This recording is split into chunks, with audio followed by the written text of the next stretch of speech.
എന്നെ കേട്ടത് ബസ് പോയി. ഓഹോ, ഞങ്ങള് വേറെ ബസ് കയറ്റി വിടാം. കാശുണ്ടോ? എന്റെ കാശില്ല.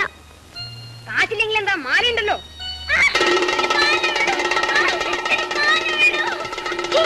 പുസ്തകം തട്ടി കുറച്ചുകൊണ്ട് പോകുന്നു.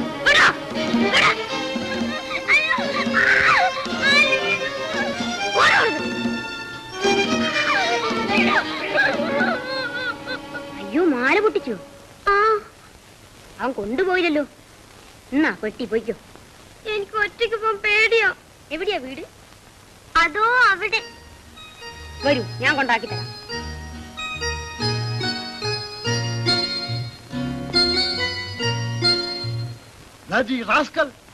നിനക്ക് അല്പമെങ്കിലും ഉത്തരവാദിത്ത ബോധമുണ്ടെങ്കിൽ എന്റെ കുഞ്ഞു കയറിയോ എന്നറിയാതെ നീ ബസ് വിടാമോ? പിന്നീട് വഴിക്ക് വെച്ച് എന്തുണ്ടായി നീ അറിഞ്ഞോ?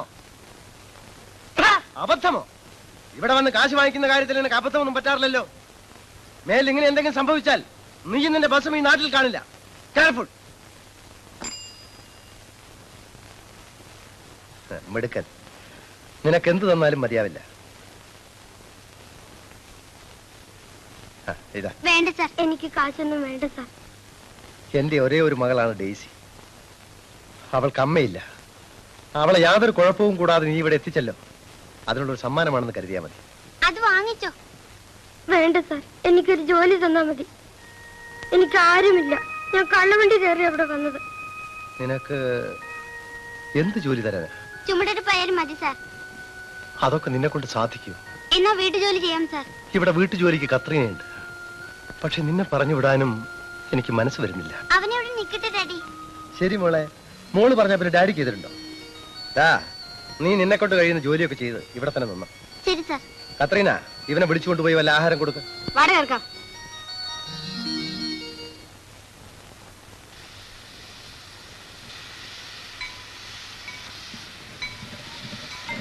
ചാർജ്മാൻ ലീവ് കഴിഞ്ഞ് ഇതുവരെ വന്നില്ലേ? ഇല്ല, അങ്ങ് ഇന്ന് ഇൻസ്പെക്ഷൻ വരുമെന്ന് ആരും അറിഞ്ഞിട്ടില്ല. എടോ, മുന്നറിയിപ്പില്ലാതെ വന്നാലേ കള്ളത്തരം മുഴുവൻ കണ്ടുപിടിക്കാൻ കഴിയും. അത് ശരിയാ. ഞാനൊരു സാധാരണ ലേബറായിട്ടാണ് ഈ ഡിപ്പാർട്ട്മെന്റിൽ കയറിയത്. എനിക്ക് എന്റെ ഡ്യൂട്ടിയിൽ ഡിസിപ്ലിൻ ഉള്ളത് കൊണ്ടാണ് ഞാൻ ഇന്ന് ഡിവിഷണൽ മെക്കാനിക്കൽ എഞ്ചിനീയർ വരെയായത്. അത് എന്റെ കീഴ് ജീവനക്കാർ മനസ്സിലാക്കിയാൽ കൊള്ളാം. കമാൺ.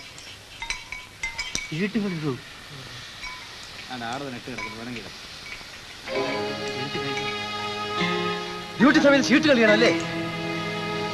നീയൊക്കെ മാസം തോറും ശമ്പളം വാങ്ങിക്കുന്നില്ലേ? എന്നിട്ട് ഇതാണ് ജോലി? സാർ, ഞങ്ങൾ ഓർമ്മനെവിടെ?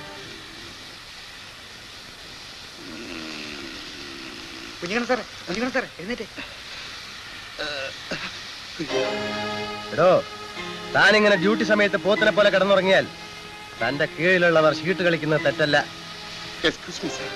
എന്നോടല്ല ക്ഷമ പറയേണ്ടത്. അടുത്ത മാസം ശമ്പളം വാങ്ങിക്കുമ്പോ തുക കുറയും. അപ്പോഴവിടെ പറഞ്ഞാൽ മതി. I will report this. ഇത്ര എളുപ്പം പോളിഷ് ചെയ്തോ? ഡെയ്സിക്ക് സ്കൂളിൽ പോണ്ടേ? അതുകൊണ്ടാ ഞാൻ ഇത്ര എളുപ്പം പോളിഷ് ചെയ്ത്. ബാല എന്റെ കൂടെ സ്കൂളിൽ വരുന്നോ? എന്തിനാ? പഠിക്കാൻ. എന്നെ പഠിപ്പിക്കാൻ ആരെങ്കിലും ഉണ്ടായിരുന്നെങ്കിൽ ഞാൻ ഇവിടെ നിൽക്കുവോ? ബാലിനെ ഞാൻ പഠിപ്പിക്കാം.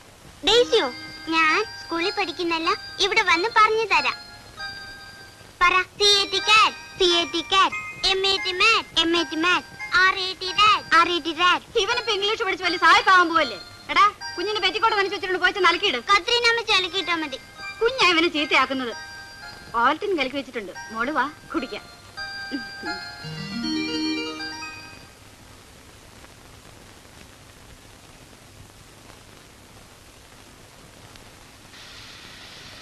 ചോറ് കൊണ്ടുവന്നോ? ഓഫീസിൽ കൊണ്ടുപോയി വെച്ചേക്കൂ. സാർ, ഞാൻ ആ ട്രെയിൻ നന്നാക്കുന്നിടത്തൊന്ന് പോയി കണ്ടോട്ടെ? ആ ഇഞ്ചിനിടയ്ക്കൊന്നും പോയി കുടുങ്ങരുത്. സൂക്ഷിച്ചു പോയിട്ട് വാ. ശരി സാർ.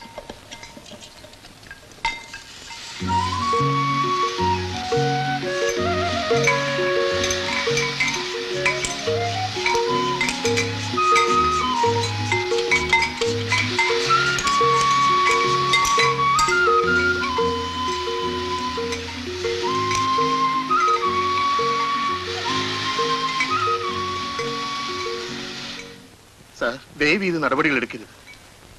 ഞാൻ ഇനിമേൽ ഡ്യൂട്ടി കൃത്യമായി ചെയ്തോളാം സാർ. I am sorry.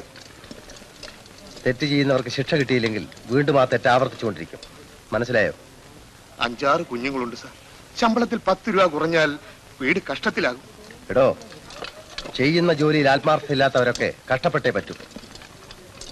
ഇത്തവണത്തേക്ക് ഒരു മാപ്പ് തരണം. I am a human being. ഇത് ലാസ്റ്റ് വാർണിംഗ് ആണ്. പോയിക്കോ. Thank you sir.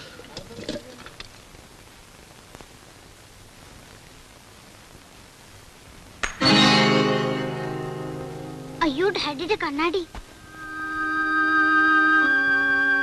അയ്യോ പൊട്ടിപ്പോയല്ലോ. ഡാഡി അറിഞ്ഞ എന്നെ തല്ലും. ഇനി എന്ത് ചെയ്യാനാ? ഡാഡി ചോദിച്ചാ നമുക്കറിയാൻ പാടില്ല എന്ന് പറയണം.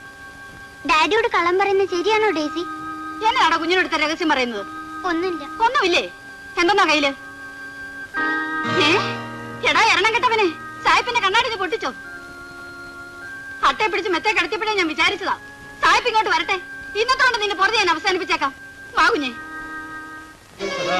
ഇനി നീ ഒന്നും നശിപ്പിക്കും. കണ്ണാടി പൊട്ടിച്ചു. ഡാഡി പാലിനെ തല്ലില്ലേ? മോള് മാറിയൊക്കെ വേണ്ടി നടന്ന് നിന്നെ ഇവിടെ പിടിച്ചു നിർത്തിയത് എന്റെ തെറ്റാണ്. തല്ലില്ലേ ഡാഡി? ഞാനാ കണ്ണാടി പൊട്ടിച്ചത്.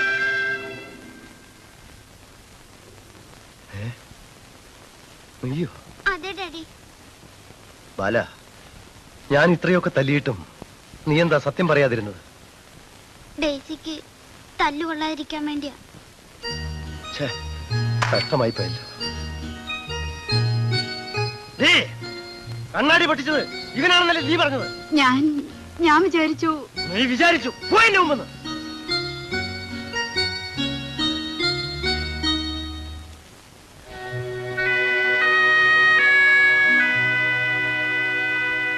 ബാല, എന്റെ കുഞ്ഞിനോട് നിനക്ക് ഇത്രയ്ക്ക് സ്നേഹമാണെന്ന് ഞാൻ അറിഞ്ഞിരുന്നില്ല. നീ ഇനി ഈ വീട്ടിലെ വേലക്കാരനല്ല, ഈ കുടുംബത്തിലൊരു അംഗമാണ്. നീ ഒരിക്കലും ഞങ്ങളെ വിട്ടുപോകരുത്. ഇല്ല സാർ, ഞാൻ എവിടെയും പോയില്ല. ദൈവം എനിക്കൊരു ആൺകുഞ്ഞിനെ കൂടി തന്നതായിട്ട് ഞാൻ കണക്കാക്കിയിട്ടുള്ളൂ. നിനക്ക് പഠിക്കാൻ ആഗ്രഹമുണ്ടെങ്കിൽ അതിനുള്ള സൗകര്യം ഞാൻ ഉണ്ടാക്കിത്തരാം. ഡാഡി, ബാലന് ട്രെയിൻ ഓടിക്കാനാ ഇഷ്ടം. ട്രെയിൻ ഓടിക്കാനോ? Very good. എന്നെ പോലെ ഒരു റെയിൽവേ ജീവനക്കാരനാകാനാണ് നിന്റെ ആഗ്രഹമെങ്കിൽ എനിക്കത് അഭിമാനമാണ്.